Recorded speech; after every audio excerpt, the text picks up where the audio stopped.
Καλησπέρα σας, ονομάζομαι Πηλερνός Κωνσταντίνος, είμαι αρχισυντάκτης του getlife.gr. Έχουμε 10 Δευτέρου 2015 και η ώρα είναι 11 ακριβώς.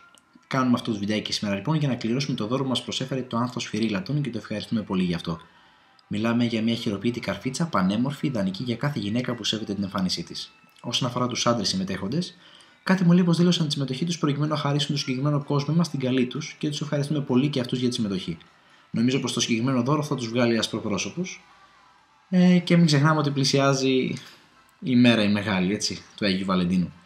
Λοιπόν, να σε ευχηθούμε καλή επιτυχία σε όλους και να πάμε λιγάκι να προχωρήσουμε στα διαδικαστικά σχετικά με την κλήρωσή μας. Όπως βλέπετε, έχουμε μπει μέσα στην εφαρμογή του getlife.gr. Έχουμε επιλέξει την κλήρωση με τίτλο «Κερδίστε μια χειροποίητη καρφίτσα από το άνθος Φυρίλατων», μια κλήρωση που μας έφερε η Πόπη και την ευχαριστούμε πολύ και εκείνη. Έχουμε επιλέξει ότι θέλουμε να έχουμε ένα μόνο νικητή.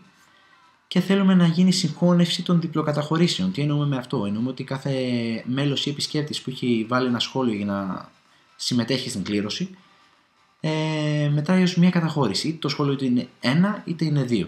Οπότε, αν κάποιος έχει απαντήσει 2 φορές στην δημοσίευση αυτή, δεν έχει και 2 συμμετοχές, έχει μόνο 1. Πάμε λοιπόν να κάνουμε την άμεση κλήρωση των νικητών, του νικητή για την ακρίβεια, γιατί είναι 1 σε αυτή την κλήρωσή μας, και να ευχηθούμε σε όλους καλή επιτυχία.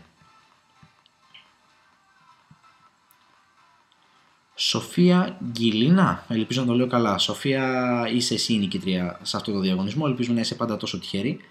Σας ευχαριστούμε όλους για τη συμμετοχή σας. Ευχόμαστε καλή συνέχεια σε όλους και καλή επιτυχία στις επόμενες κληρώσεις. Μην ξεχνάτε πως έρχεται, όπως είπαμε, η μέρα του Αγίου Βαλεντίνου και κάτι μεγάλο ετοιμάζουμε για εσάς. Ευχαριστούμε πολύ. Να είστε πάντα καλά και καλή συνέχεια.